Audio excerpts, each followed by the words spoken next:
Secretary of State Marco Rubio is in Saudi Arabia to try to initiate negotiations to take place in the kingdom. But Ukrainian President Volodymyr Zelensky says he hasn't been invited to the table yet. For the latest on this, let's go to Molly Hunter. Molly, good morning. There were a lot of moving parts and a lot of developments over the weekend. A lot of moving parts, and I think we'll see a very busy day today. Jessica, as you mentioned, Secretary of State Marco Rubio has just arrived in Saudi Arabia in the last hour. You see him getting off the plane right there. No word on meeting timings yet, though. White House National Security Advisor Mike Waltz and Middle East envoy Steve Witkoff are also expected to join Rubio. Now, according to Waltz, Jessica, he laid out key priorities of any possible deal. They would include permanently ending the war and definitely changes to U.S. aid to Ukraine. That is key for the Trump administration.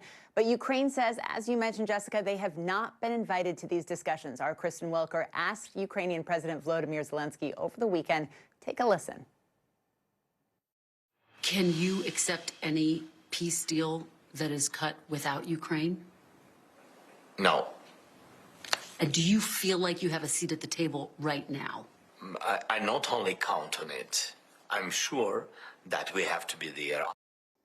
Now, Ukraine doesn't feel like they have a seat at the table. European allies, Jessica, feel like they have been excluded from this first round of talks, at least. Yesterday on CBS, the Secretary of State seemed to soften the administration's language just a tad, saying Ukraine and Europe will be involved in any talks. Now, two U.S. officials tell NBC News that the intention is for the U.S. to host a bilateral meeting with Russia, then a bilateral meeting with Ukraine, and finally talks together. What is clear, though, Jessica, is the U.S. is setting the pace, setting the tone, and there are big questions this morning about what conditions may have been agreed between President Trump and President Putin before these negotiations even get going.